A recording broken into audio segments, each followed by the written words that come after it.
Welcome to the Terrible Podcast with your hosts from SteelersDepot.com, where you can find all your latest and greatest Steelers news. It's Dave Bryan and Alex Kozora, always lit, talking Steelers. And now, here's Dave and Alex.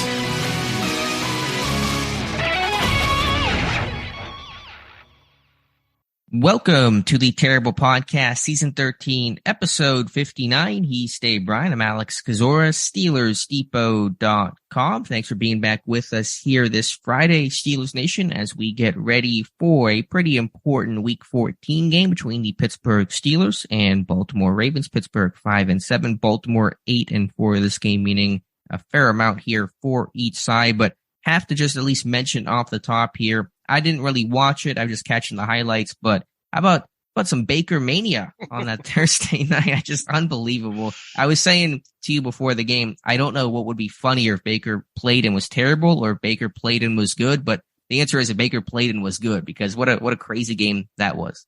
Yeah, and I think we got each other's picks right before the game too, and I put in there, and we both, by the way, took the Raiders minus the 6.5 points, and I said Rams might not score a touchdown. LOL. Well, it was looking like it was. I was looking like super smart for most of that game, but they finally got things moving. Was able to move. Man, the Raiders just can't put away can't put away these fourth quarter leads, and they've let quite a few games slip through their hands, and what looked like was going to be a for sure Raiders win turned into an L, and it's all Baker mania, as you mentioned right now. And I didn't view this Raiders game as being huge when it comes to, win or lose, when it comes to the Steelers, because obviously those two teams play in a couple weeks from now. If the Steelers run the table, it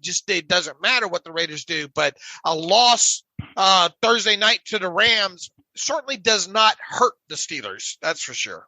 Absolutely. So yeah, the Raiders, who Pittsburgh will see in a couple of weeks, just can't finish. I'm not sure what the future of Josh McDaniels is. I imagine he'll at least finish out the year, just given all the money that's owed him. But what a mess over there. But yeah, I mean, one day of practice followed by a 98-yard game-winning touchdown drive.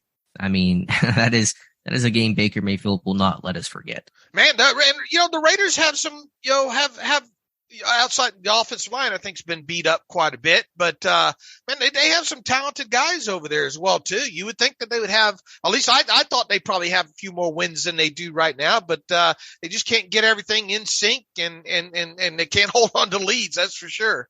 There are some teams in sports and in the NFL that are the on-paper teams. They look great on paper, and in practice, they can't find a way to finish. And that's probably a reflection of coaching. And for Pittsburgh, they're going to have to find a way to finish against a pretty talented Ravens team that's hurting, but still a tough group. And so let's talk about that. We'll start here with the Steelers Thursday injury report. 4 players not practicing on Thursday for the Steelers, 3 due to injury. They are Deontay Johnson with a hip, TJ Watt with his ribs, Larry Ogunjobi with his toe, and Cam Hayward as rest. I don't know if there's extreme concern for any of those guys. It was a little concerning to see Deontay and Watt go from limited on Wednesday to not practicing on Thursday, but I still imagine both guys are going to play. I imagine they're going to practice here on Friday. Limited included Najee Harris with the oblique, Chukwuma Okorafor with the shoulder. That's a name to watch there. Malik Reed was full with a back injury. He did not work on Wednesday. And so I don't know if there's one name to really circle. I'm probably watching Okorafor the most, but we'll see what Friday brings. Yeah, we will. And from where I sit, I'll be surprised if TJ and Deontay aren't ready to go. It kind of feels like maybe, to just kind of give them a midweek, day off here. As we mentioned, man, TJ Watt probably smarting pretty good from that shot in the ribs against the Colts a couple of weeks ago there. Larry Ogunjobi, this just seems like, man, just giving him some time with that toe. Deontay going backwards, it just feels like that might be a rest day with him. Najee's moving in the right direction. That's good. Okorafor's moving in the right direction. We'll see what the status report says on Friday, but I mean, I guess this could go anywhere from a couple of guys maybe being questionable to maybe it being a clean slate. So there's a large swath of possibility, I think, when it comes to it is hard to read this week because of the nature of a couple of these guys going backwards and a couple of star players at that in Deontay Johnson and TJ Watt. But keep your fingers crossed. Like I said, I'll be surprised if Deontay and TJ Watt don't play on Sunday. Really, I'll be surprised if any of these guys on this injury report don't play come Sunday. But we'll see what the status designations say Friday afternoon. Yeah, I think ultimately Pittsburgh will be pretty good shape from a health availability standpoint come Sunday's game. Should mention as well, kicker Chris Boswell could join the scoop. He was designated to return on Thursday, opening up his practice window, 21-day window. And based on reporting that occurred earlier in the week, it sounds like Boswell's going to kick on Sunday against Baltimore. That move will be made official by tomorrow, by Saturday at 4 p.m. Eastern time to replace Matthew Wright, who has done a good job filling in. But of course, there is only one Chris Boswell. And so I'm expecting Bos to be back for this game. And you would think it'd be a 1-for-1 move, right? I mean, yes. In other words, no keeping Wright around, break glass in case of emergency on game day type situation. You would think that if Boswell's ready, that move would be made Saturday. It'd be a 1-for-1 with Matthew Wright being waived. Yes, that is my thought. Should mention William Jackson III not designated to return, so it sounds like that could happen by next week at the earliest. It's not going to happen this week. And so will he play again this season seems to be the question. He may late in the year, but I doubt that's going to happen anytime soon. And of course, it's not going to happen this weekend. Right. From the Ravens standpoint, a lot of notable injuries there. Still watching Lamar Jackson. It seems very unlikely he's going to play. He has not practiced this week, and all signs indicate that Tyler Huntley is gonna be their guy on Sunday. By the way, we're gonna talk here in a little bit to a new Ravens beat writer, our friend John Eisenberg, as Dave mentioned, I believe on last show or at some point recently, retired, and so we have Jonas Shaffer, who did a tremendous job, and we'll talk to him here in a little bit.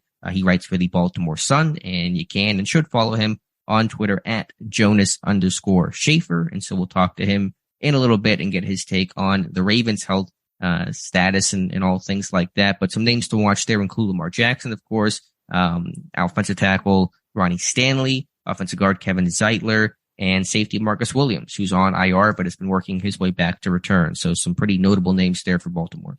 Yeah, going to be interesting to see how that plays out with them with the notable names. And I think backup cornerback Daryl Worley has it practice this week. Not as big of a name, but definitely watching what's happening on that offensive line with Zeitler and obviously Ronnie Stanley. So two names along with Lamar Jackson to watch. Definitely. So we'll get the skinny from Jonas in a little bit. Let's now shift to the coordinator corner, as they always do. Matt Canada and Teryl Austin speaking to reporters on Thursday, and I'm trying to find maybe what was most notable about those conversations. Obviously, Matt Canada, as basically everybody on this offense, has been asked about George Pickens, his lack of usage, and Canada basically saying that, listen, it's a week-to-week thing. Not everybody can get the football. It's going to be game plan and game flow dependent, and that's just kind of how it's going to go. Everybody would like to have the football more often. Yeah, before we do, let's pick up where we left off the other day. We didn't have kind of context and really still don't have the full or not. Yeah, they never posted the full interview, did they? I wonder why that is. I wonder. And supposedly he only spoke for I don't know what I 3.5 minutes. I think Adamski said 3.5 minutes. And long story short, do you really have to cut that much out of it? I mean, shame on them for that.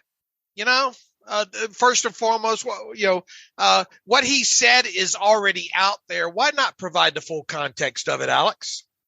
Yeah, you like to see it, just in the interest of transparency. And I don't think he says anything so terrible that was so neat to not have that be public. But what are you going to do? Not in our control. Right. What do you think? I mean, what do you think based on what's out there of what he said? Yeah, I mean, I don't think. Did he handle it the best? No, I don't think he handled it the best. I think, at best you kind of sit there and say, my emotions got the best of me. I'm going to try to work on, controlling that and kind of reining that in a little bit and just being the best professional that I can be. But at the same time, I don't think it was this terrible A-B type interview that just goes off the rails or anything like that. I don't want to make too much out of it more than maybe what some people think that it is. Okay. I think he could have chosen. I mean, do you want to really throw around Terrell Owens? Yeah, that probably wasn't necessary. It'd be nice once again if we had fuller context of it. Look, yeah, and I'll reemphasize here, super talented kid, and I would like to see him get the ball more as well too. Here, I just think, man, just be careful with how you go about displaying that. To have an outburst every couple of weeks is one thing, but here's the hoping this does not become a thing. Sure. And let's hope that he doesn't take kind of the way Mike Tomlin treated it early this week as license to kind of do what he wants because he's a competitor. You know what I'm saying? Right. Well, I think to your point, basically what Pickens said and what we're able to hear and gather is just saying that this is a media created story. The media is kind of out to get me and make this a big thing. And that's basically following what Tomlin said. And so if anything, Pickens is just following essentially what Tomlin said on Tuesday. Right. Hopefully he gets the ball enough on Sunday where we don't have to talk about this kind of thing. Yeah. Again, just my last thought there is, as Tomlin said, you don't want guys that are always screaming and mad. And for me, I think the bigger concern I have with Pickens is that you look at the Colts game, he wasn't screaming mad, but he's kind of getting in his own head. He's getting down because he dropped a pass or two, didn't make a play. And you like that. You appreciate guys who want to make plays and are competitors and take this stuff seriously and to heart, but you just don't want to have that swing where you're always needing that pick me up at the first sign of trouble. But I mean, what is the worst thing George Pickens has done over the last week? Get mad on the sidelines for 10 seconds and scream at no one in particular? I mean, that stuff happens all the time. He didn't fight anybody. He didn't yell at Matt Canada. He didn't get in Tomlin's face. And so a dude got mad for a couple seconds, yelled, and everything's kosher now. I mean, it's not that big of a deal. Right. Hopefully it's a grow up, a learning experience for him that, not every game's going to go exactly. And, it might be two or three games in a row that don't go exactly, the way that you like. And he's going to have to understand that, sometimes, and I think that's the point kind of that Canada and Pickett and, try to make is look, 1 week it might be you. 1 week it might not. Next two, it all depends on how they're treating you. And look, Kenny Pickett, as I pointed out yesterday on my terrible take, hasn't done a great job of being able to push the football down the field with success. Now the Steelers are trying to use George Pickens in a lot different fashions other than the way he was used early in the season, which was a lot of go routes there. But it's probably going to take some time for some of that stuff to work where he's getting the ball more underneath. Yeah, I think as his route tree expands and as his usage in this offense and his role in this offense expands a little bit, then those things will come. I wrote an article yesterday on Steelers Depot that outlined, again, I don't think there's one big magical reason for why Pickens was quiet in this game. I think there's a bunch of little ones that add up over time. You can check that out on the website. I mean, the thing to realize is this is not new. It's the Saints in week 10, he had 4 targets. He's had games with 3 targets this year. He's a feast-famine player. And when he feasts. And when there's a famine, he gets pretty quiet. But that's kind of the role he's playing right now. That's his position. And that's part of the structure of this offense. It has a rookie quarterback that does not want to turn the football over, has not turned the football over in 4 straight games. A team record, by the way, crazy stat there. And they're running the heck out of the football. And so they're taking the air out of it. And that's going to limit chances for Pickens and for most skill players, most receivers on this team. And so it's not really anything out of the norm for me. All right. Canada was asked, let's see, how much are you expanding your playbook and how much are you giving, Kenny, how much more are you giving Kenny Pickett as he matures? He says, again, probably not what you want to hear. Don't start an answer out like that, Matt. I mean, you're already going to get, criticism anyway. I as this quote circulates, I can imagine that, getting a lot of sarcastic response, but I get where he's coming from. But he says, again, probably not what you want to hear, but not much. We've had a lot in. I think you want an identity, right? You're fighting to get that. And when you're young, maybe you feel you don't see that as well as if you're not inside the building and understanding where we are. So obviously each week you try to find some wrinkles. Each week you try to find those matchups, but I don't think there's been a dramatic increase at all in what we're doing now. We're just executing better. And that he could have left his response just at that and say, but it's not as colorful. It's not, it's much better, I guess, to make a word salad out of it. But the key here with this offense in general and why they've had some success in these last 4 games and of which they've won 3 is they're executing better.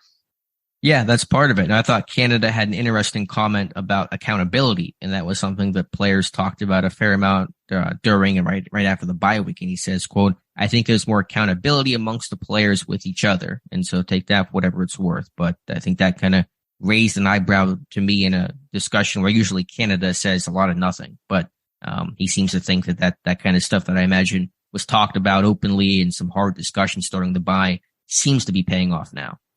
Look, you've got the continuity we've talked about several times with the offensive line. You've got Najee, seemingly being a healthier player. You've got a quarterback that's now been under center for multiple games in a row. That's got to be a lot more comfortable in this. You've got you out goes Chase Claypool, in comes Sims, and kind of a montage of guys that you're trying to use in the slot. You get a lot. I think it is just getting more comfortable. Because look, there's not a lot of new in here at all, right? Offensively. I mean, it's the same. They're running a lot of this, predominantly a lot of the same stuff. We see the offensive line firing off the ball more. We see Najee Harris being able to get more yards after contact. We see this team not have to face as many 3rd and long situations, overall. They are, we're not seeing them shoot themselves in the foot with these, as much with these, unforceable penalties, right? Non-forced penalties. So, sure. Can it continue? I mean, we'll see. This is a big week that they better be executing what they have in that playbook right now. And as far as what he had to say about how do you get George Pickens the ball more, that's a great question. I think we're playing how we want to play every week. That may happen. I'm not sure everybody's going to get the ball as much as they want every week. We've got Pat Frymuth. We've got Deontay Johnson. We've got George. And we've got some other guys in there, Zach Gentry, Steven Sims, Gunnar Olszewski, Miles Boykin. We've got some guys who all probably want to catch some passes, and plus the backside of the backfield, plus we want to run the ball. I think that's supposed to say plus the backs in the backfield instead of backside of the backfield. I think they got the quote wrong there. I mean, okay. I know it probably looks really, really easy, but to do that all the time and get everybody the ball, and we have running game and all those things, it's all dictated by the game. Some games it's different than others, and obviously I think it's also very easy to play quarterback with a clicker. And say, what about this and what about this? There's a reason there's only 32 guys starting in the National Football League this weekend. Yeah, I mean, it's not a whole lot there, just a general OC speak. But if you're running the ball well and you're producing more than you have, and this is obviously not a well-oiled machine of an offense putting up 30 per game, but it's been better. It's been more sustained, less penalties, less unforced errors, things like that. And ultimately they're winning. When you're winning and things are working, you're not caring too much about how much George Pickens or any one player gets the ball. As long as the results come in, you're happy, and you just gotta keep pressing forward. He was asked if he thinks his offense is one of the more complicated offenses. He says, which is a funny question. I laugh at the question. I wouldn't think so. He says, I wouldn't be able to speak to anybody else's, but I don't think it's complex. I just think we're executing better. It's not complex at all. Quite honestly, how complex is the Ravens? We'll talk about it a little bit more in depth, but I mean, the Ravens offense is pretty much it is what it's been. Now there are, a few different layers that the Steelers don't do, that they pull their offensive linemen quite a bit. But I mean, from a complexity standpoint, I mean, how much more complex is the Ravens offense than the Steelers? That's fair. I mean, probably not significantly. They're just better personnel, better people overall, and they've had a cleaner and clearer identity in part because of the personnel and the quarterback and things like that. I mean, I will say Pittsburgh's run game has been really diverse this year. It's hard to really pin them down to just one base scheme that they run. They've run kind of everything this year. The pass game has probably been less complex overall, less variety. So yeah, I think in some sense both teams are kind of structured the same way. One team obviously with better results than the other. All right. To recap the biggest takeaway here, and it, he's correct. The offense, is not really expanding. It's just executing better. And the other takeaway is we'll try to get the ball to George, as much and as often as we can. But, some weeks it might not be there. Just real quick, I know it's a snapshot of a moment and we'll see where the rest of the season goes, but we're getting close to the end here, Dave. What are the odds Matt Canada returns in 23? I feel like they've gone up. I mean, not that there's a running stock to them, but I feel like, obviously 6 weeks ago, 2 months ago, I would have said this guy's not coming back, but now I'm starting to think this guy's going to come back. Yeah, you laid it out at a perfect time to upset the apple cart a couple. When did you post that post on Canada? It's about 2 weeks ago, right before everybody else started talking about it. But I think that hit that right at the right time. I don't know which way this is going to go. I really don't. I think. But you think the odds have increased? Oh yeah, I mean the odds have definitely increased. And man, if this team somehow winds up making the playoffs, I mean, would you? Here's the thing: we need to see Kenny Pickett continue, regardless of what happens. When obviously you want to win these games and get in the playoffs, but will we be able to say from mid-season, which was about the time we drew the line in the sand, after the Eagles game there, to the end of the season, has Kenny Pickett and the offense progressed enough? That's it. That's the question that we need to answer at this point. And this team needs to score more points as a byproduct of Kenny Pickett and the offense getting better.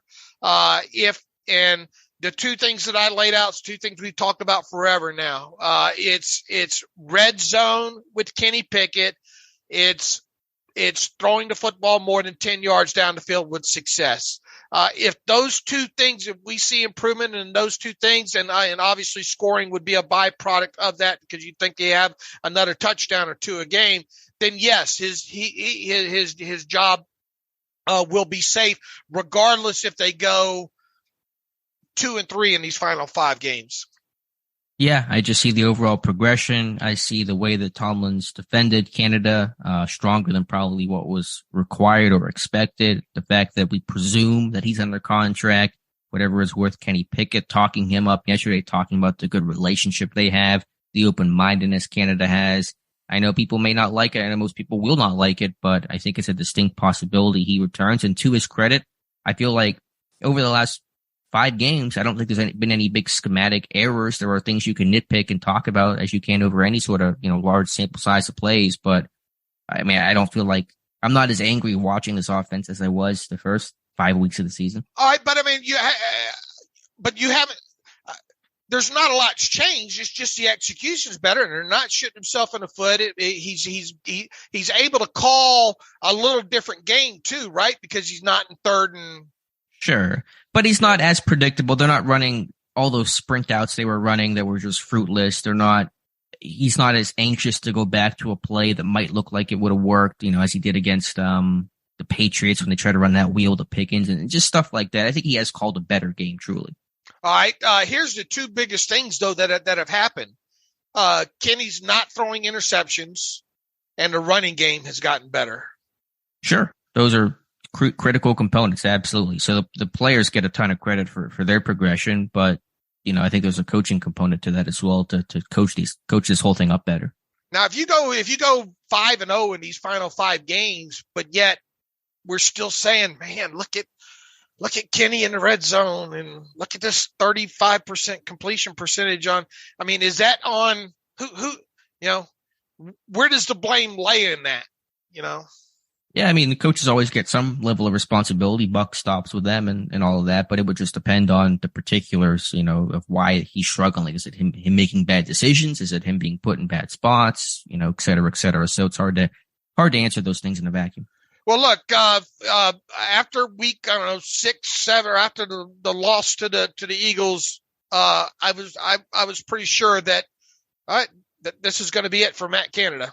I'm at the point now where I don't know what's going to happen right now, period. Right. I'm with you. So anyway, we'll move on now to Teryl Austin, who I don't think had a lot to say, kind of push back on the quiet numbers that TJ Watt has had since his return, still saying that he's an impactful football player, which of course he is, and the stats are a bit misleading overall. Continued to praise Levi Wallace, Cam Sutton, the way that Mike Tomlin did on Tuesday. Anything else from Teryl Austin, Dave? No, I mean, unless you got anything, there isn't really anything earth-shattering unless you got anything to kind of talk about here. No, that's probably it for me. So that'll wrap up the coordinator corner. I think that's actually anything else that any player said during the week that you want to address or talk about here. Deshaun Jackson said that he talked with Mike Tomlin this offseason about potentially signing. That obviously did not work out. Now he's a Raven, so there's an interesting footnote to that story. Yeah, it sounds that was more like, we can talk, but there's going to be limitations to. I don't know how in depth that went. It probably wasn't a very deep discussion about possibly adding Deshaun Jackson. Yeah, and then I think once they draft Calvin Austin, they draft George Pickens, they claim Miles Boykin really wasn't a role or a home for Deshaun Jackson there. So.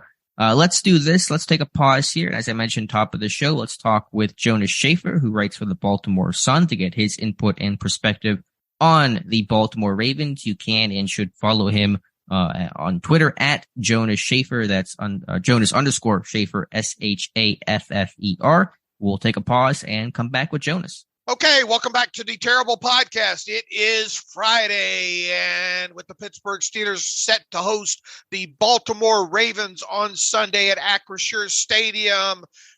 First of two meetings between these two teams this year, a little bit later in the season than normal. And usually, as over the years, we've had John Eisenberg on, but John Eisenberg no longer, he's retired now, no longer works for the Ravens website. So we've gone out to free agency, and we've got a great replacement for John Eisenberg, and that is Jonas Shaffer. Jonas covers the Baltimore Ravens for the Baltimore Sun. You can find Jonas on Twitter at Jonas_Shaffer. That's Shaffer.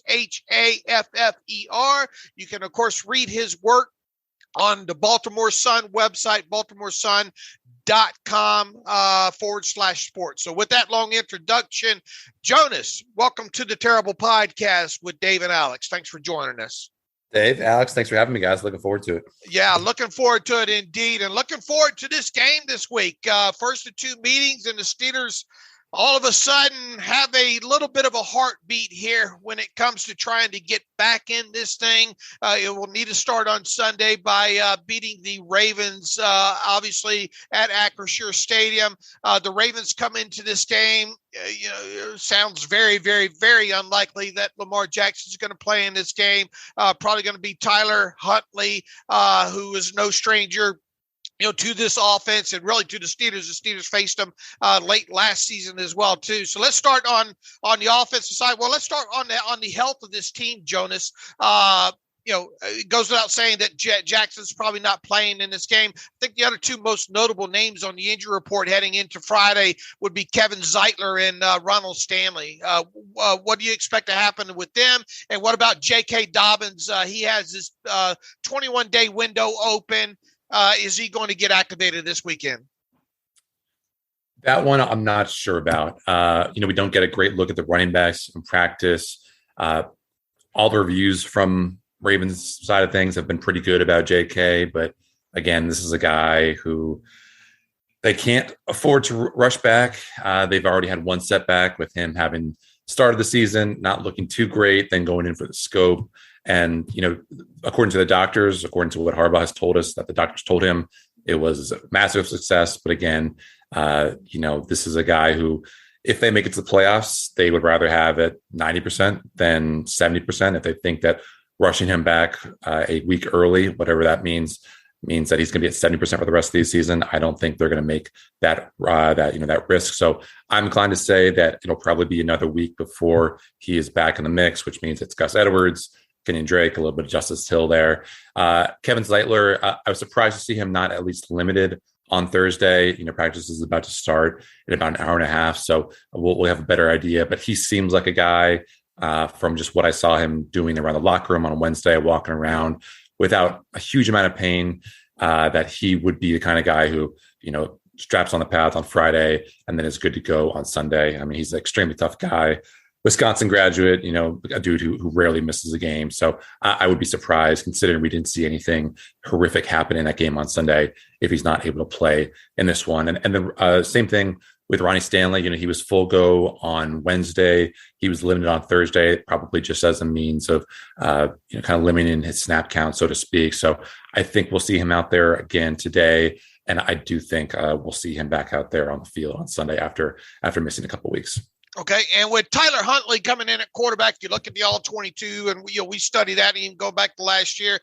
His skill set, is obviously he's not, doesn't provide the same thing exactly what Lamar Jackson does, and there's not many quarterbacks in the league that has this escapability and ability to make people miss. But they don't change that offense much of anything, right? I mean, it's kind of plug and play, if you will. With Huntley, you've got the offensive lineman on the move. You got misdirection with the running backs. You have, you really have to be on your P's and Q's of the window dressing, if you will, with the motion. So you expect much more of the same of that.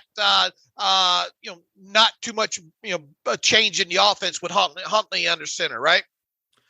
From a 30,000 foot view, I think that's right. But when Huntley's actually at the controls, it's a very different offense. Just to, maybe I think most salient kind of comparison between those two guys is, this is just off the top of my head, but I think Lamar is near the top of the league, maybe 10th or so in air yards per attempt. It's something like 8.8 or 9 thereabouts.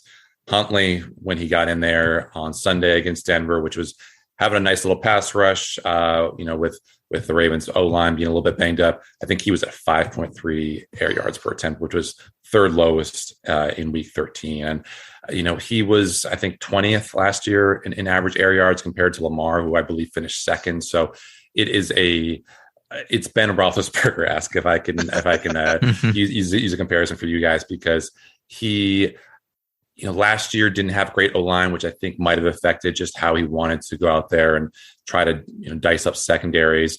He was a 3-step guy, 5-step guy, boom, boom, the ball is out. Whereas Lamar has a tendency to pat the ball a little bit. He has a tendency to scramble around a little bit more. I certainly look for the deep ball more. I mean, if Tyler has completed more than 1 or 2 passes beyond 30 air yards downfield, I would be surprised in his career. Obviously, he doesn't have a huge sample size, but he is a guy who, I think finished like with an 85% accuracy on Sunday against Denver, but still, that lot of really didn't matter to a whole lot. Right. Yeah. I mean, like you saw just how thin the margin for error for this offense was, because he just wasn't, able to move this team downfield in chunks, and the run game was a little bit of a mess. So it's a very different kind of passing game when Tyler Huntley is in there compared to Lamar, even if the X's and O's and the pre-snap motion and all the window dressing is technically the same. Jonas, is there a rhyme or reason for how they deploy their running backs? They always have a pretty healthy rotation, and with Gus Edwards back, Justice Hill, Kenyon Drake, is there a certain situation each guy gets used, or is it just kind of just a random rotation that just tries to keep guys fresh overall?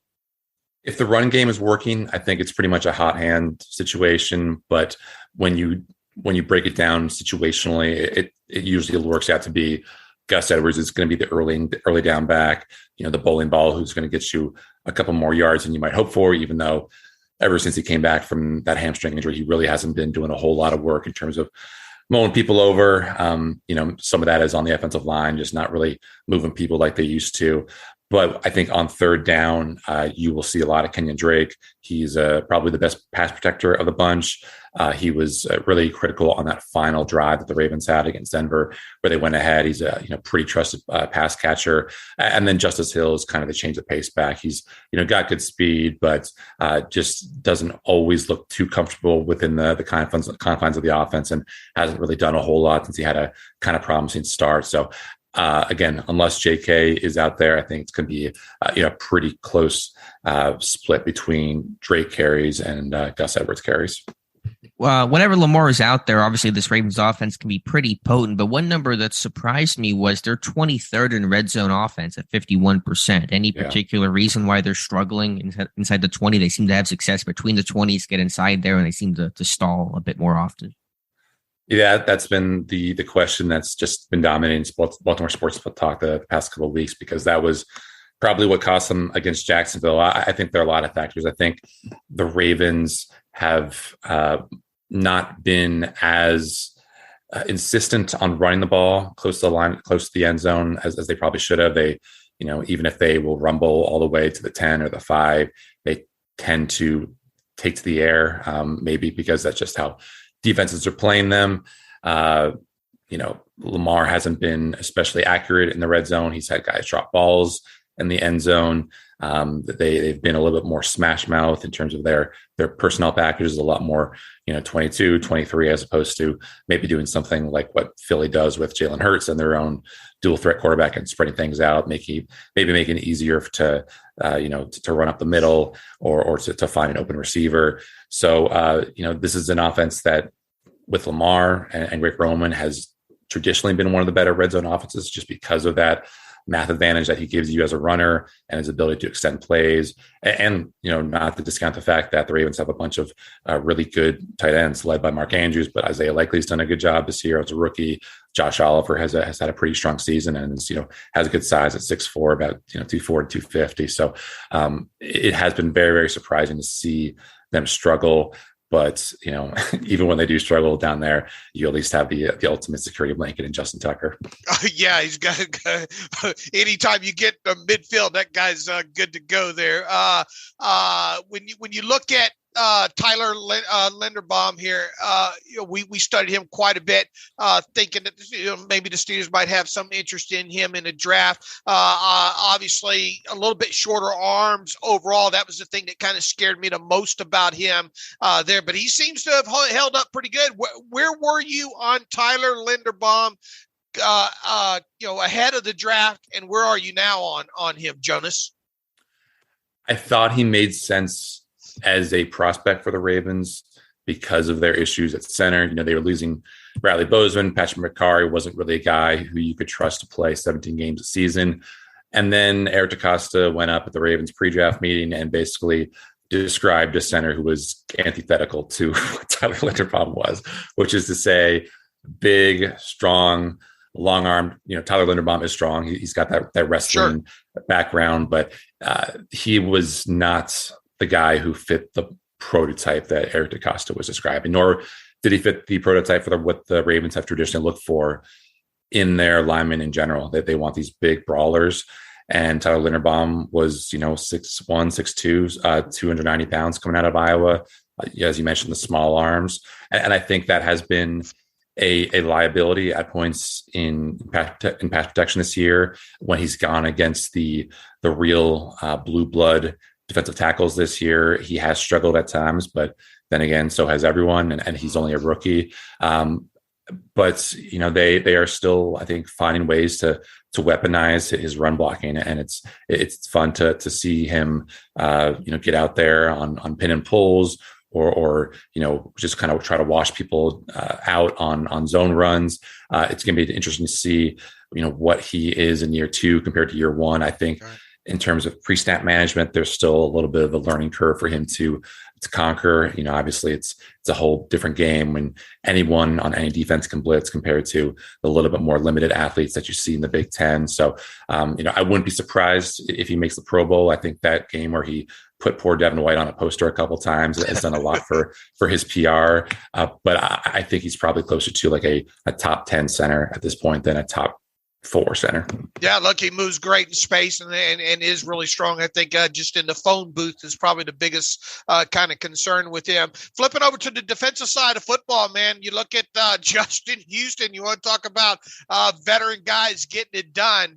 This guy really has 9 sacks on the season. Another old guy on the outside there in Calais Campbell, 5.5 sacks this season. What is those are kind of surprising numbers for a guy like Justin Houston at this time of year with 9 sacks.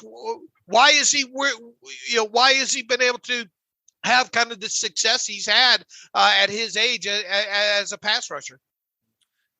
He really put in a lot of work this offseason. I think it should be noted that he's gone without a sack for the past 2 games, and I guess just 1 QB hit in that span. So maybe a little bit of a regression coming to town for him, but I think he is a great fit for what this Ravens defense wants to do on third downs. They have these very cool pass rush games where, compared to the kind of standard, stunts and twists that you might see along a 4-man front, they will use a blitzing off-ball linebacker to create that kind of action. So if you guys were watching that Ravens Saints game where he just really went off, there was, I think the first sack, he engages the guard, after lining up as like a 3-tech or something like that. And Patrick Queen, who's playing off the ball a little bit, threatening the blitz, just comes in and like a bowling ball, just knocks back the guard that he's with. And that speed and that, kind of maneuver, stuns that line into submission basically. And Justin Houston's able to loop around Queen because he's expecting him to come in and free him that way. And, Andy Dalton steps up into the pressure and Justin Houston takes him down. So, for a little while there, Houston was averaging the sack every 5 pass rushes or something. I mean, it was just absurd. They have him also obviously on a little bit of a pitch count this year because he is up there in years, but he's a guy who's just so technically sound, who's so dedicated, who's such a great teacher that there's really nothing that he hasn't seen. So even though he might not be the athlete that Ndafe Owe or Tyus Bowser is, he definitely knows what's going on every single play. And he is so well studied in terms of what the opposing left tackle or right tackle wants to do on every single play. Obviously, Baltimore making a big move ahead of the trade deadline, acquiring Roquan Smith from Chicago. It seems like he's been an every down kind of guy over the past couple of weeks. But what has he done for this defense, and what has his overall role and presence been to this unit? I think it's been huge. I think as big of a loss as Rashad Bateman has been to the offense, Roquan Smith has been that important to this defense. They want to play with a light box. I think they're top 5 in the league. If you look at the true media stats in terms of just how often they will play with 6 linebackers in that box area. And for a while, they were really suffering the consequences of it. They were getting gashed. They couldn't really stop anyone, run game wise, mediocre run offenses, average run offenses. They just were really having their way with the Ravens. And, that was even with Michael Pierce when he was still healthy. But you bring in Roquan Smith, you bring in Tyus Bowser, who's a great edge setter. And I haven't checked the DVOA since the game against Denver, but heading into that game against the Broncos, I think since week 9, which is when both Roquan and Tyus came back, they were number 1 in the NFL in run defense. And, Roquan just has far more range than Josh Bynes does. He's such a smart player. He's a good tackler. He's able to help the Ravens on later downs, of course, just with his ability to cover and to blitz. So I think that's probably for me the most interesting matchup of this game. Can this rejuvenated Steelers running game do anything against this Ravens run defense? Because they haven't faced a lights out rushing attack basically since Roquan arrived in Baltimore, but everyone that they've gone against has met a similar fate. And it's like the average yards per contact per rush for these opponents against the Ravens since they brought in Roquan has been 0.68 yards per carry, which is just absurd. And they've done a good job of tackling. So I think that's going to be a huge game within the game to focus on, because obviously I don't think Steelers fans want Kenny Pickett, facing 3rd and 8 every single drive. Sure, definitely not. Yeah, that Ravens front, watching their tape, very tough to run on overall. I had two quick questions for you about the safety group. A, is Marcus Williams going to play 3 picks in 5 games before he got hurt? I know he's been working his way back. Is he going to get activated on Saturday? The tea leaves seem to suggest that he will be. He's catching the ball in practice with 2 hands. The coordinator's talking about how excited he is to come back. I don't know just how careful you have to be with the wrist injury. I'm sure that's something that the team doctors and the trainers will evaluate, but it seems like, considering this is his 3rd week of practice, that would fit the timeline of when you would expect someone like him to come back and play. So I think it will be him, being activated on Saturday and then playing on Sunday. And then that probably bumps Geno Stone out of the rotation and more into his special teams role that he had before Marcus got hurt.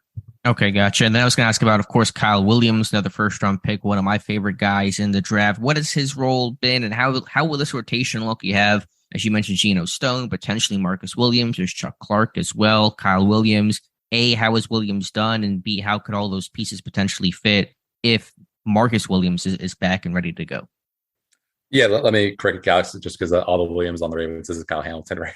Oh, God, I'm sorry. God, yeah, Kyle Williams. Because I'm thinking Marcus Williams, and so I said Kyle Williams. I apologize. Kyle Hamilton. No, all good. Kyle was kind of a player without a position to start the season. I mean, the Ravens have so much safety depth. I don't know, where Geno's PFF grade is, but I think the biggest, testament to just how deep they have been is that he actually has graded out higher on PFF than Marcus Williams, just because of what they're asking him to do. They're not asking him to play as much, it's kind of a center field role. But with Kyle Hamilton, he is a big part of what they want to do with that light box stuff, because they drop him in as a kind of overhang defender, as a nickel back, the kind of stuff that he was doing at Notre Dame.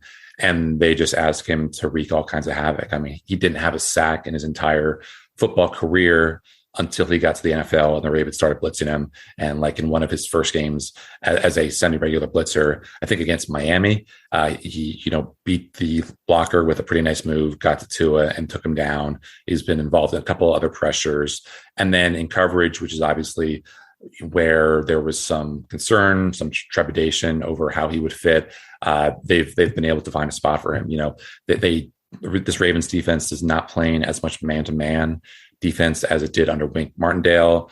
They are more traditional, they are more conventional defense, a lot of zone, a lot of 2 high shells. So that means that you can really make use of Hamilton's awareness, his ability to get hands on defenders. I imagine we'll see a lot of him matching up with Freiermuth on Sunday's game, because he just has such a 1% body. He's tall, strong, long. He's the kind of guy that you want to have to blot out some of these elite tight ends that you're going to see in the AFC and the NFL. So he's still working his way back from injury last week. I forget exactly what his snap count was, but if it's the right kind of game, this could be a situation where he will almost never leave the field. Jonas, we have to wrap you up and get you on your way here. But before we do, how about an X factor for the Ravens heading into this game on Sunday, and then a score prediction? Which way do you see this game going? X factor, I mean, I guess it would probably be Marcus Williams, just because of the uncertainty of him. And, the Ravens traditionally have done a good job of really putting a lot of nightmares in the minds of the rookie quarterbacks. It's usually happened in Baltimore.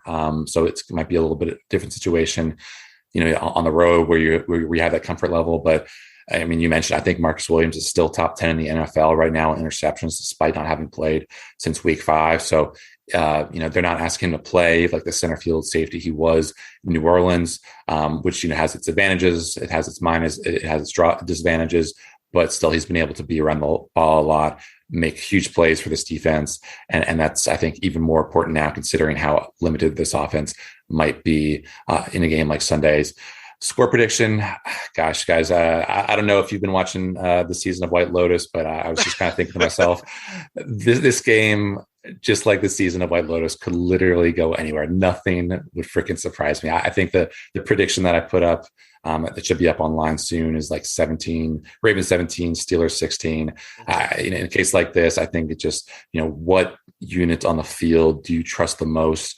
And for me, that's the Ravens special teams, especially against what has been a kind of weak Steelers special teams group. And then the Ravens defense, which is, like I said, really running into form.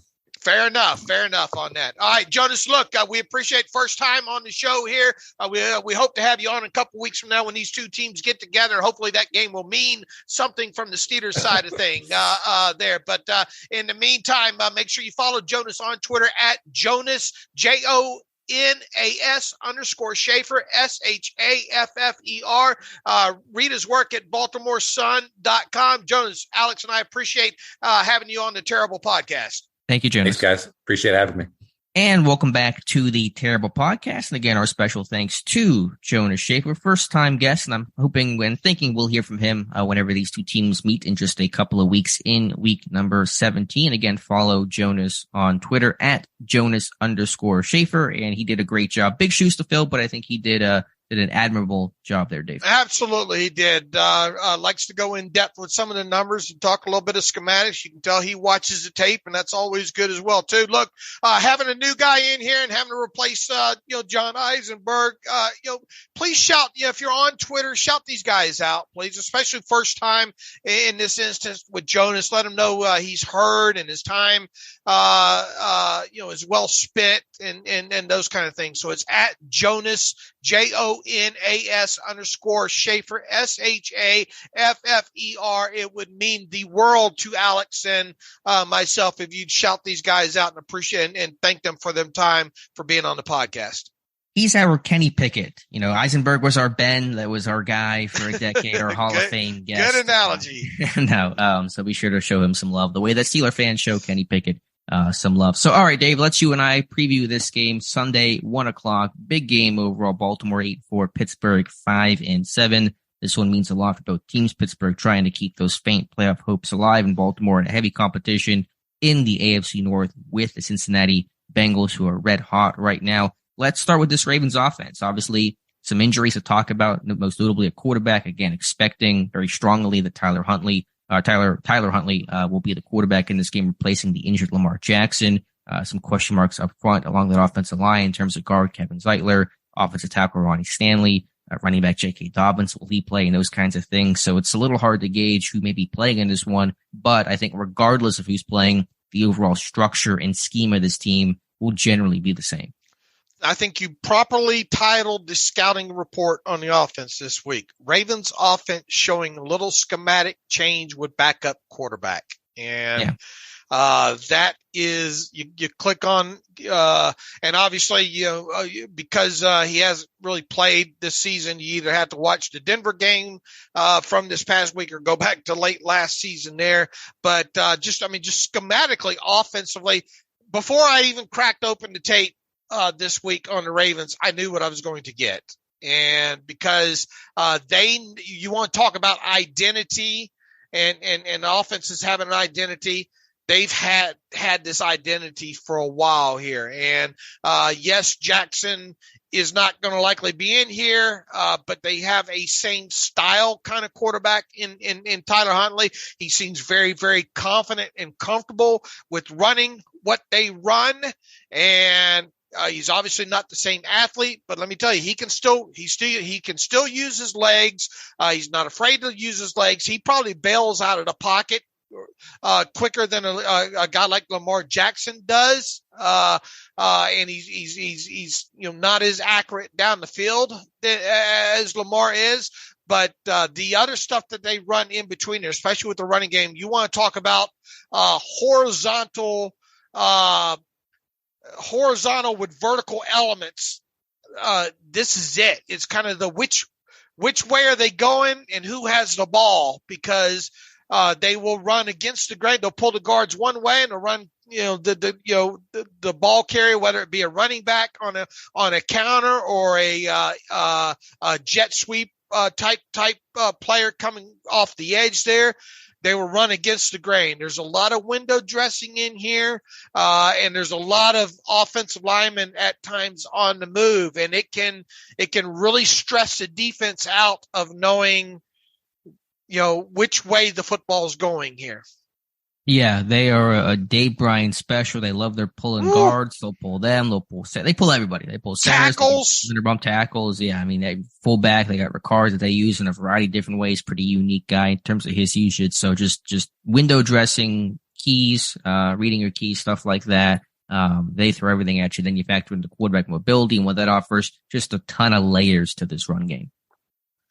Really is. And then you throw in the fact that tight end central. Man, where did they get all these tight ends just come out of the woodwork? I don't think I could have told you until a couple of weeks ago who Josh Oliver really was. Right. San Jose State. I sure watched maybe a clip or two of him at some point during the process, but I didn't know who he was. But they had a game a couple of weeks ago where Andrews was out, and I think likely got dinged up, and in comes a guy like Oliver here. They have got to run the most tight end over routes, don't they? It feels like it. That was a big thought of my report, was how they move and match up their tight ends in the red zone. They run a ton of benders to try to win with leverage, and certainly Mark Andrews in this game, one of the top weapons at tight end, and he's their leading guy, especially with Bateman being out now. I mean, he has always been their go-to guy. Just watching that last drive, the game-winning drive that Baltimore went on last week to beat Denver, what they did with Andrews, they isolated him 3-by-1 backside. They ran slants. They ran back shoulders to him. They run benders in the red zone. How do you deal with these tight ends? Andrews likely has come on really strong for them. His rookie year was not a guy that tested well coming out, but he's kind of a slightly bigger Connor Hayward in terms of not being maybe not testing off the charts, being a bit of a tweener, but just a great football player.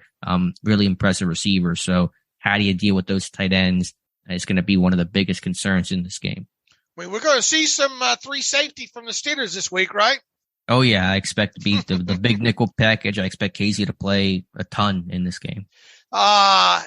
It's too simple to say you just have to shut down the run game, because the run game has so many different elements to it. I mean, the wide receivers are part of this thing.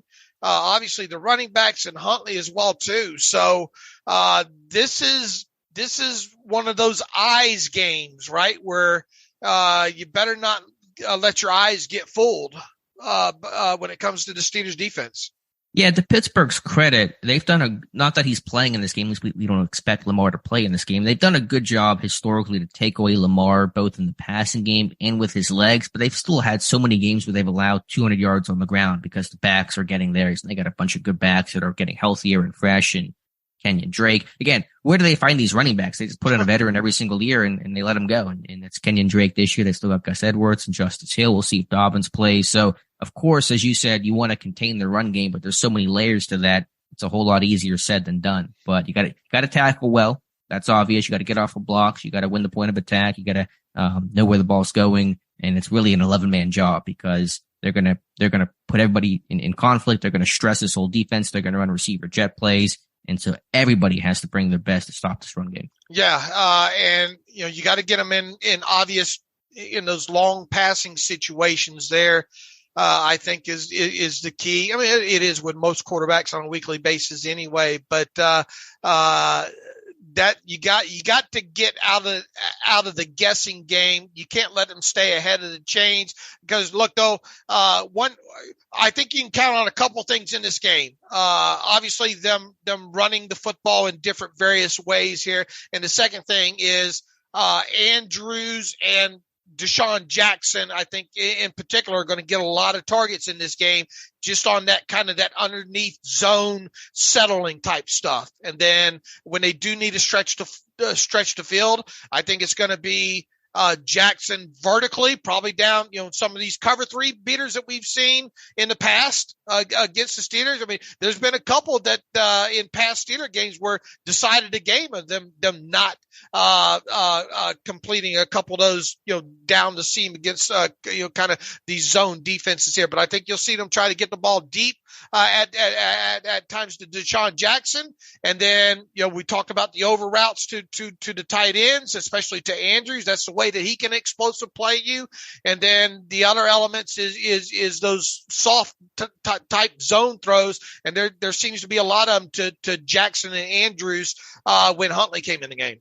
Yeah, I'm expecting a lot of Yankee concepts, and they're going to clear stuff out with Jackson to open up things underneath. And so how do you play man versus zone in terms of their speed, in terms of Huntley's mobility? How do you blitz? How do you pass rush differently? Are you a bit more conservative, try to contain Huntley? Although I think Huntley's a guy, and the players spoke to this, he gets the ball out pretty quick. He's not a guy that's looking to run a lot, but he certainly can run in some of the design quarterback run stuff they're going to do. So it's a tough group overall. They take generally good care of the football. They play pretty assignment and fundamentally sound. They want to run the football. So, it's always a challenge. It's Steelers Ravens. There's really nothing new to discover. It's going to be interesting to see how much he tries to push the football down the field, more than 20 yards in the air. And even Lamar Jackson, I don't think has had that much success at that. Looking at Sports Info Solutions stats on air throws of 20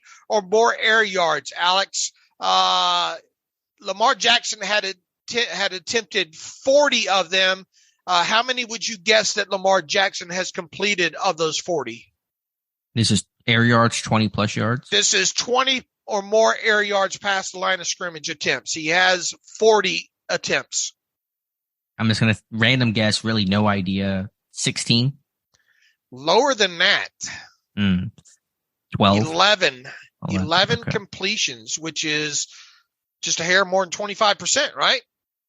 I didn't do that great in high school, but I think in 10-25%, and yes, so 27.5%. It's one more louder. Take off your shoes for that one. Right. Now, as far as Tyler Huntley goes, obviously hasn't played much of any.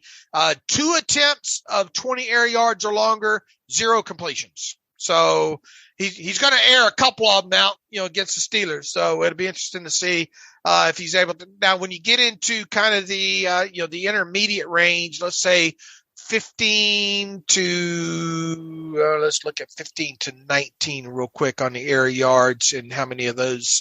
There were none such throws by Huntley against Denver, if you can believe that. I mean, his stat line, he was 27 to 32, but for $187. So, I mean, that is a very conservative stat line overall. Let's look at the 10 to 15 probably yard. 30 of them. I mean, probably not that many, but everything was short in that game. He had 6 attempts of between 10 to 15 air yards, and 5 of them were complete. Okay, so I mean that means the vast majority is under 10. So right. Yeah, that's good. The quick nature, the get the ball in space idea of this offense. But let's flip over to the defense now. New DC, Wink Martindale, to me one of the best DCs in football. He's gone. He's up in New York now with the Giants, I want to say, and so they have Mike McDonald as their DC. I think schematically they're a bit different. They still get after the quarterback. They're 5th in sacks with 37. They got 15 guys that have at least 1 sack for the season, so they are getting this stuff from everywhere. But they're not as chaotic looking on third down. They don't blitz as much as last year, and so I feel like it's going to be a little less challenging for Kenny Pickett just from the schematic standpoint, where there might not be so much pre-snap chaos happening, especially on third down. Well, I think if they were going to try to up anything in this, would be trying to maybe have a little bit more pre-snap or post-snap kind of rotation to maybe confuse them. But I mean, overall, they're predominantly a zone defense. I think 61% zone coverage versus man overall. They're more of middle of the field open type coverage because of that, which plays along with playing more zone. You have a middle of the field safety more often. 44% coverage of middle of the field open type situation with them, which is actually that ends up being I got them reversed there. Middle of the field closed 39%. They run a little bit more middle of the field open coverage than I would think at 44%. Yeah, there's a variety. I saw a lot of cover two. Against teams that go twin sets and tighter splits, they seem to run a bit more cover three. So again, there's a pretty decent variety. They got some really good corners over. Marlon Humphrey's still one of the best corners in football. He's got 3 sacks this year. And so he's a guy that's used on some of those third and medium type pressures. Again, they bring a lot of different people. Even if their blitz rate's not terribly high, they're effective. They get home when they do send people. They got Marcus Peters and, as I talked to Jonas, Marcus Williams may return, which may open up some of their, post-snap rotations and things like that. And Kyle Hamilton, not Kyle Williams, like I said mistakenly, he's one of my favorite guys in this past year's draft class. And so maybe some of those health things will allow this team to be a bit more creative. He can cover a lot of ground, can he? Hamilton? Yeah. Yeah, he's just a big, long strider, downhill force. He's a little tight-hipped. I mean, he's not a great man cover corner, or he's not a corner. He's a safety, but he's a guy that certainly is a pretty freak of nature. I spent more time on the offensive tape than I did on a defensive tape with the Ravens. Is this to suggest that there's more kind of straight zone cover too? Yeah, I would say that.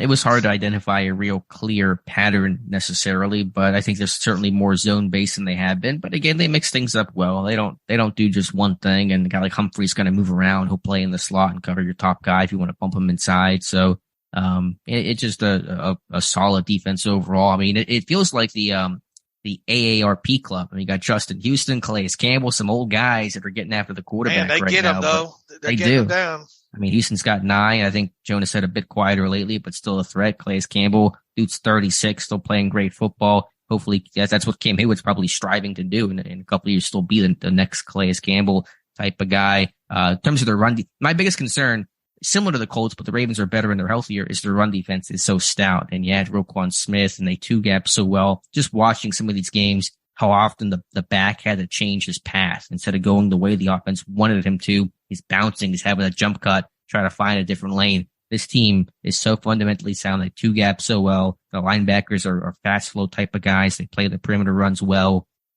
Trying to run the ball in this group is going to be a big challenge for a Steelers team that has gotten much better at running the football. It's really going to be a strong litmus test to how good this run game is because the Ravens are extremely stout. Too high shell, 56% of the time with them, which is, I think, ranks them around right outside the top 10 in usage when it comes to too high shell. They run a light box, as you kind of, point out, which kind of lends to obviously more too high situations. 58% of the time they run a light box in there. So you got to make them pay for that. And that'll be tough to do with Roquan and Patrick Queen. Queen's a tackling machine, man. I mean, it just seems like every time I write up the weekly write-ups of AFC North recap and who the leading defensive tackler is on that team, it's easy. It's usually Patrick Queen.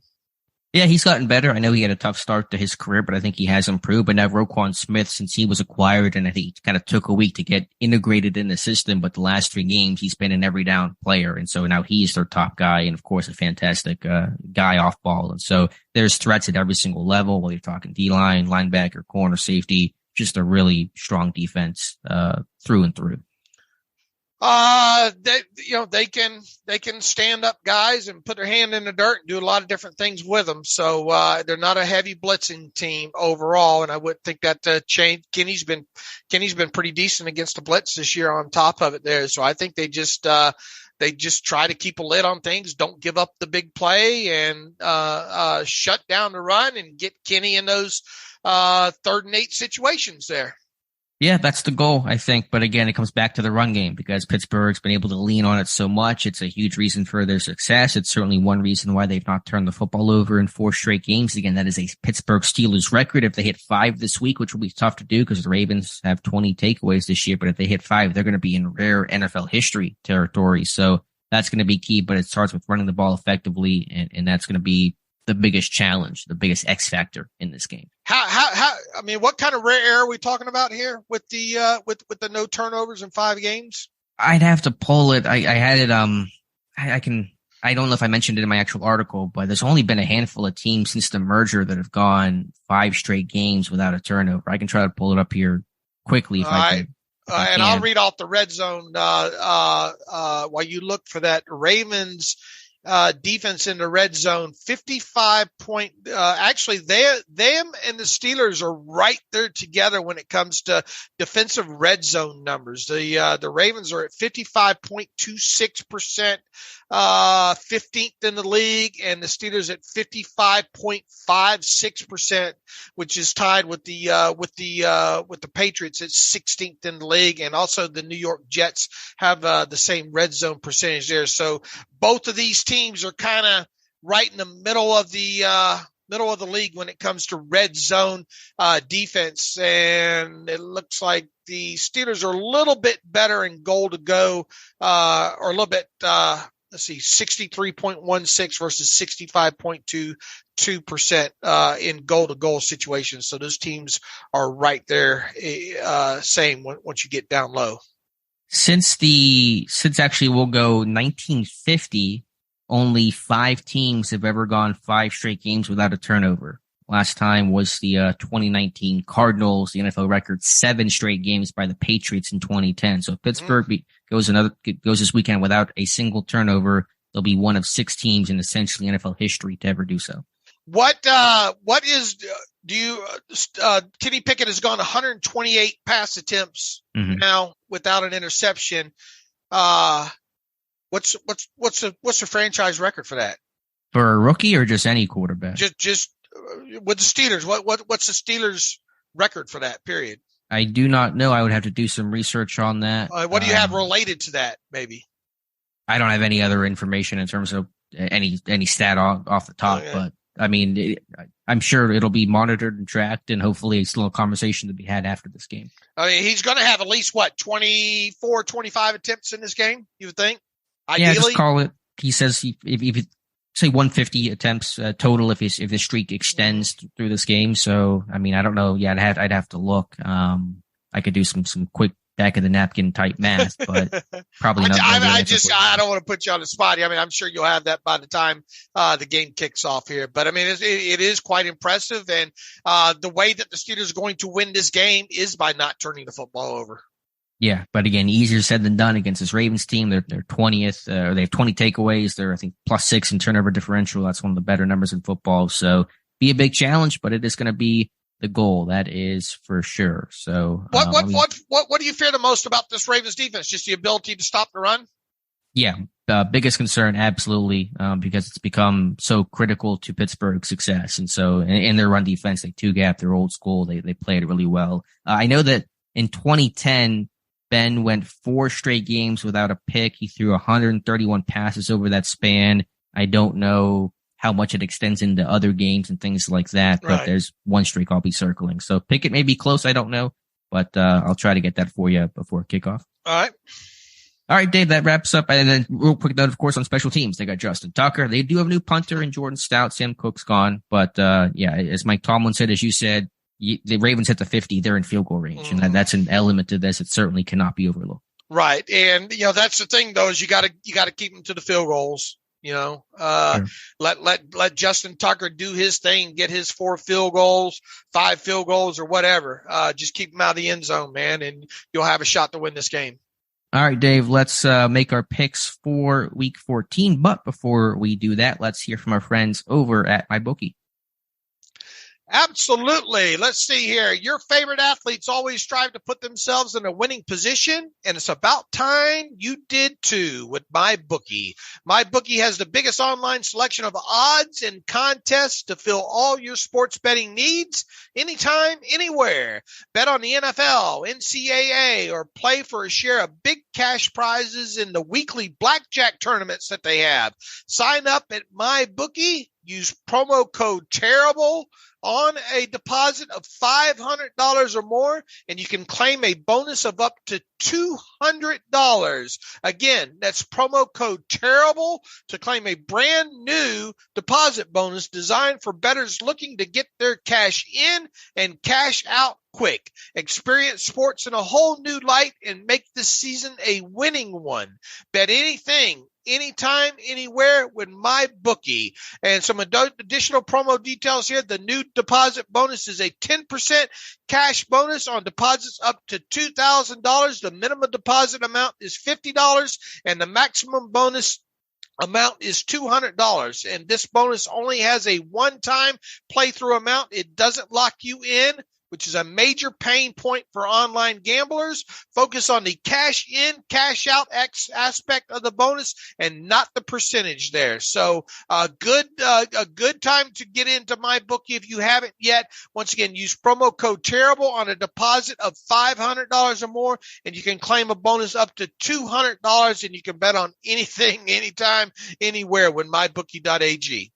All right, Dave, let's make our picks for week 14.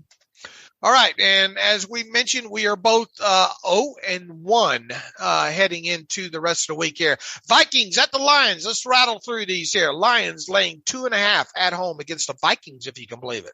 Yeah, give me the Vikings.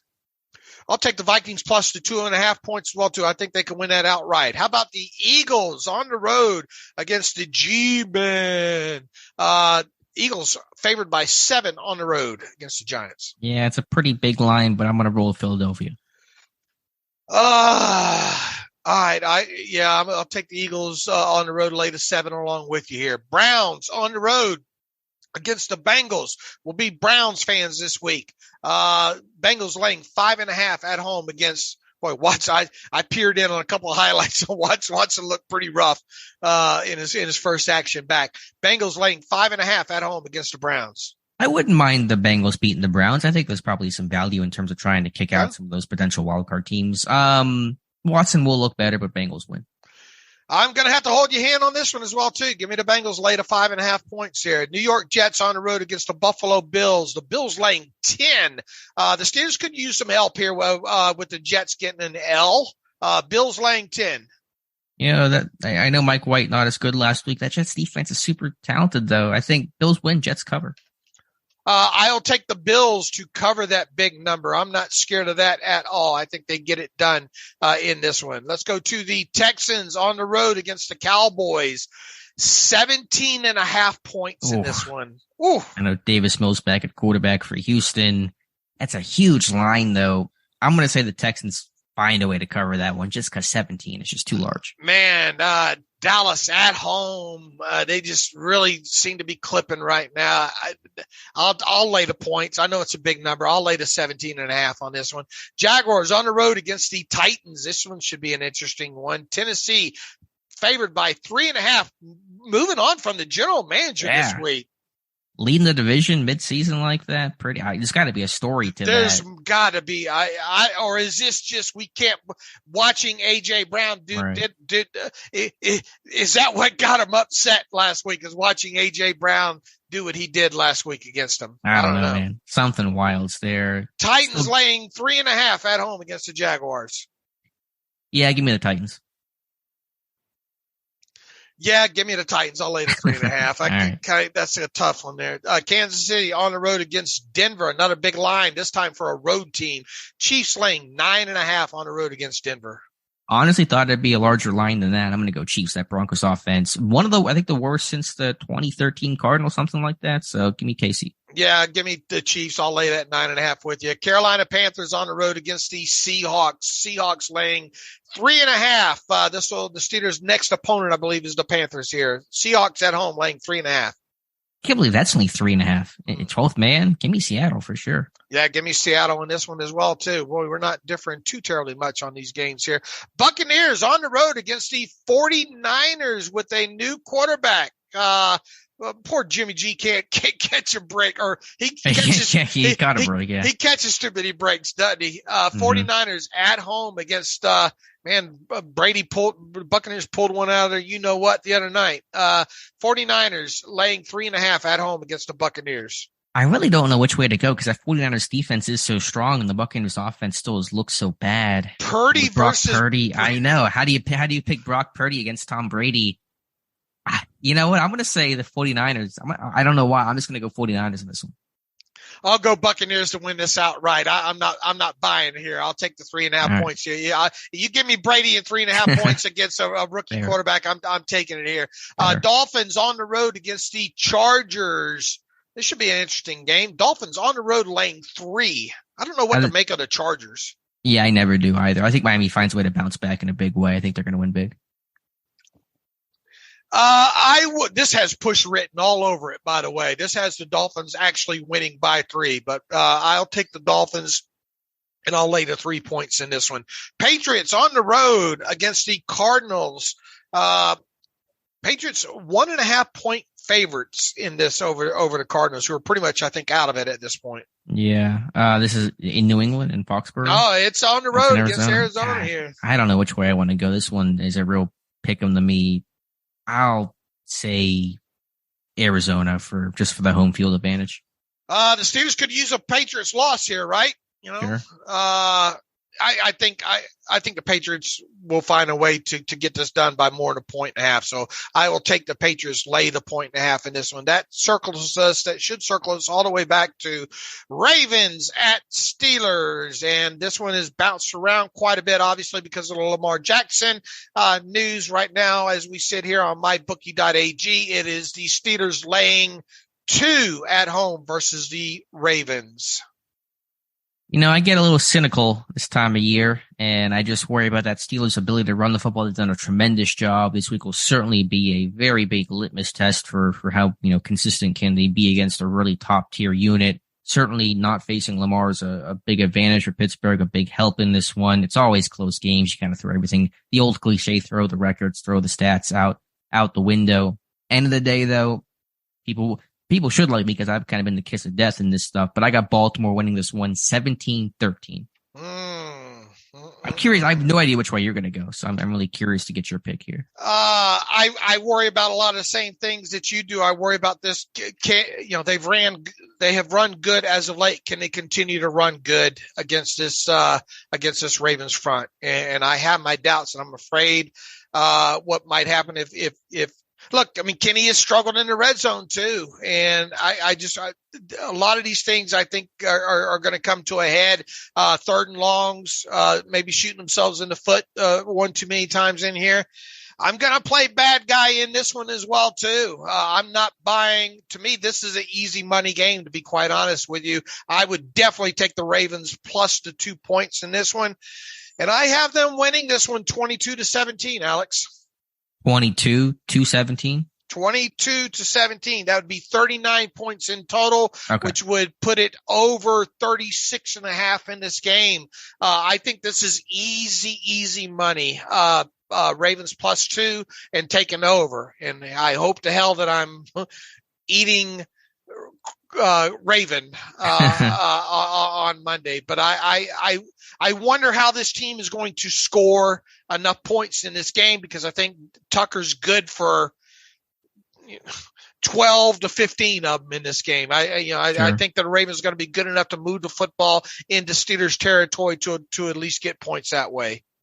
Yeah, that's fair. So again, it'll be close. It comes down to fourth quarter, last 5 minutes, who makes a play. It's really anyone's guess, but push comes to shove. Just the run defense for Baltimore, I think, can minimize some of the success Pittsburgh's had, and that's why I'm going with the Ravens. Now, look, if the Steelers win, I mean, we're having conversations. We're starting to do all the math, right? I mean, sure. even with it being a backup quarterback in Baltimore, this would be a huge Steelers win. Oh, yeah. I don't care if it's a backup. I don't care if they're playing Brett Hundley in this game for some reason. I mean, a win's a win, and that's all I care about. All right, Dave, let's close out today's show with some reader emails. All right. How much time do we have here? Just a couple minutes. Running a little long here. All right. We'll fly through a couple in here. Comparing the trajectory of Moore to Okorafor. Hi, guys. This is from Dominic. Quick question here. Could Dan Moore Jr. be on a similar development path to his fellow Steelers tackle Chukwuma Okorafor? Okorafor was a raw prospect that was sprung into action sooner than expected and struggled with certain type of pass rushers. I remember him struggling with speed rushers more than power rushers early on, whereas Moore struggles with powerful bull rushes. Still, now Okorafor has developed into a very solid right tackle. I wouldn't say very solid right tackle. I mean, he's a serviceable right tackle. He's not an all-pro, but consistently grades out well and seems to do very well in pass protection. He seems to have improved in the running game some. Big fan. Thanks for all the hard work. What would you say about, could Dan Moore Jr. be on a similar developmental path as Chukwuma Okorafor? Yeah, I get that in terms of dealing with power. I don't think Okorafor does a terrible job against power. I think he's maybe a bit more technical in some sense than where Dan Moore's at right now, but a more experienced guy, so you kind of expect that. I think Moore innately is a stronger guy than Okorafor. His run blocking's better. He gets a better push, and so they're not exactly the same in that respect. So I understand the general framework of what you're talking about. I think there are some differences, though. I think it just Moore has to clean up his technique. I think he has the potential to be a powerful guy that can anchor if he just works on his hands a bit more. With Okorafor, he's a pretty technical player. He just innately doesn't have a lot of strength. And I think Moore has done a good job in these last several games alone with his hand usage. Yeah, I think the power's still giving him a lot of problems. Since the Bengals game and DNs are watching that and copying that. The Colts did it. Ngakoue did it. Carter did it last week. They're running with a lot of power and he's getting walked back. And so as his punch has improved, his independent hand use is certainly, he's a lot more comfortable with that kind of stuff, but power is really giving him fits. Bryce writes in, first of outstanding job covering team. Dave, hope you start feeling a little bit better. Let's see. From what you've seen on tape, who's the weak link on this Ravens offensive line that the Steelers can exploit? That's number one. I mean, it depends on some of the health of the group right now. If they get Stanley back and they get Zeitler back and you got Linderbaum in the middle, then I don't know if there really is one, right tackle, I guess that would be. I mean, he's a good player when healthy. I guess it'd be their left guard, Ben Powers, if he's going to start, but I don't know if there's that. Carl Dunbar says you find that fish of the week, who's the weak guy to go after. I don't know if that one name sticks out. Maybe Hayward over Powers. Yeah, I would probably go Watt versus Moses, maybe. Yeah, that's fair. I mean, Moses is getting older, but he was a good tackle when healthy. He was always hurt, but played through a bunch of stuff. But that's probably a good one. Alex, although every ounce of me wants to tell you and Paul Zeiss of the Post-Gazette to get off the drugs for even suggesting the Steelers might bring back Canada, I do see the logic you're trying to convey. So here's my take on that. If in these last games the offense comes alive and Tomlin decided to run it back with Canada and they see him as a coach they've developed, so to speak, then I would say hire two more experienced offensive coaches in the offseason as consultants to help with Canada's development and surround him with plenty of ideas to help him mold a better offense. That's the only way I see it working to bring him back. And he wants our thoughts on that. Look, if Canada's kept, I don't think you're going to see the coaching staff grow with consultants. Yeah, it's not typically what Pittsburgh does. They don't have the consultants too often. They have one of the smallest coaching staffs in football. We'll see if the offense progresses well and Pickett plays well. Then I think it's going to become more and more likely Canada's back in the booth in 23. Look, everybody focus on red zone with Kenny. Obviously not turning the football. We hope that continues. Red zone with Kenny and him being able to push the football more than 10 yards down the field. And obviously can this running game can continue on? Those are the areas we need to see this offense get points. Need to score more points, right, Matt Canada? Todd Gensler writes in, gentlemen, I really enjoyed your spirited conversation regarding George Pickens and his antics on the field. I have to say, I side with Dave on this. If he's going to act that way, he's going to get grilled with questions and needs to be somewhat accountable. My question is who is the most important person on the team?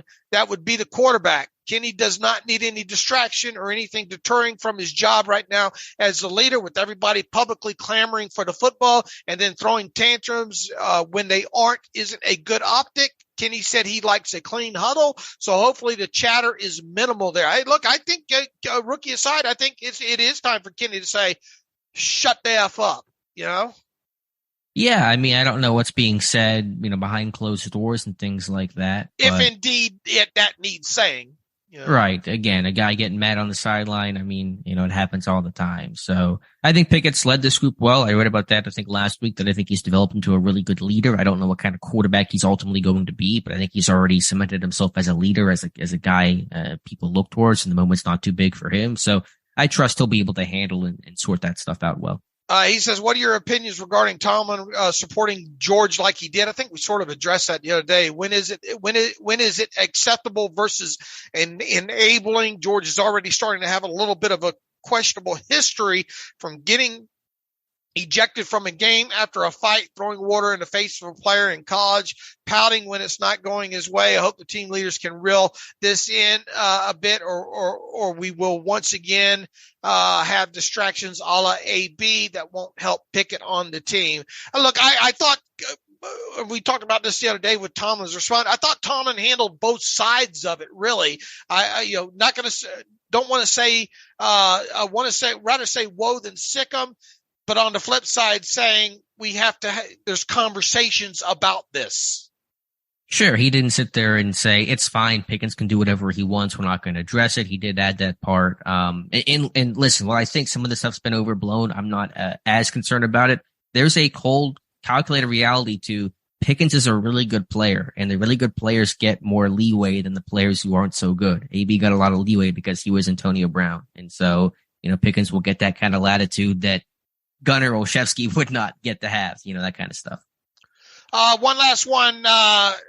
Basically, this is a long one, but Berkey wants to know kind of where's the wide receiver leadership?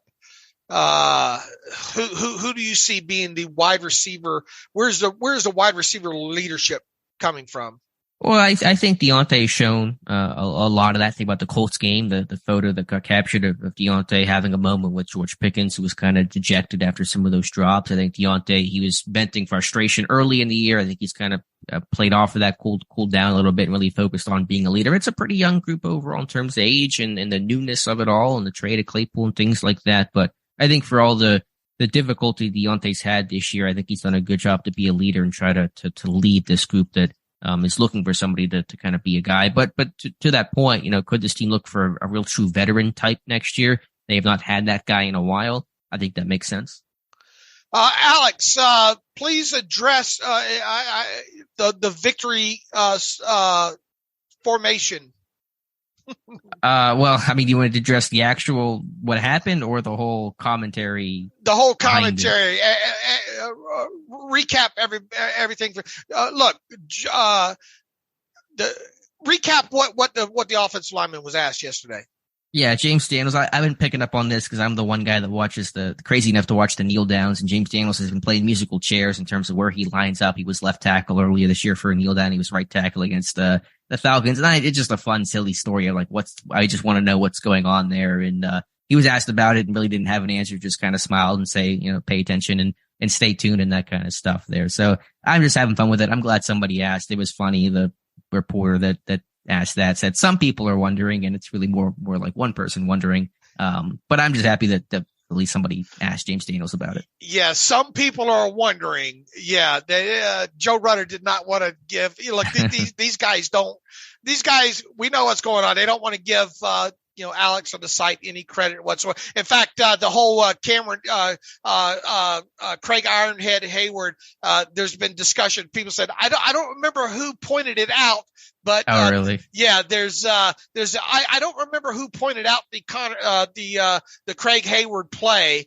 But yeah, they know who pointed it out. It's all good. Again, I'm just happy that Daniels was asked because I didn't think anyone would actually take the time to ask him about that. So I wish Daniels would have given an answer because I still want to really know what the story is. So it's all good. I'm not losing sleep over that stuff. All right. I just had to get that kind of dig. You know me. I got to get those digs in there when we can. But it's evident a lot of people read and listen to Steelers Depot and Alex Kozora and Kozora's Twitter feed and the pod, everything. It's pretty evident that's going on. And we appreciate everybody for listening and reading as well, too, even if they don't want to provide proper credit there. All right. Anything else before we get out of here, Alex, you'd like to add?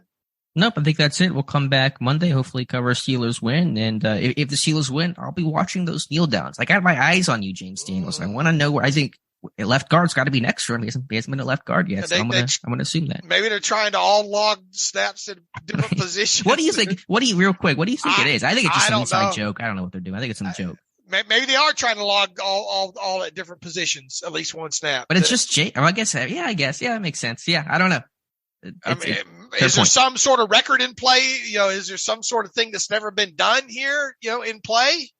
I mean, unless Daniels is actually going to play center, which I don't think he's going to do on a kneel down. He played it in college. That's true. You can get one snap out of him, right? Yeah, that's true. So I I don't know.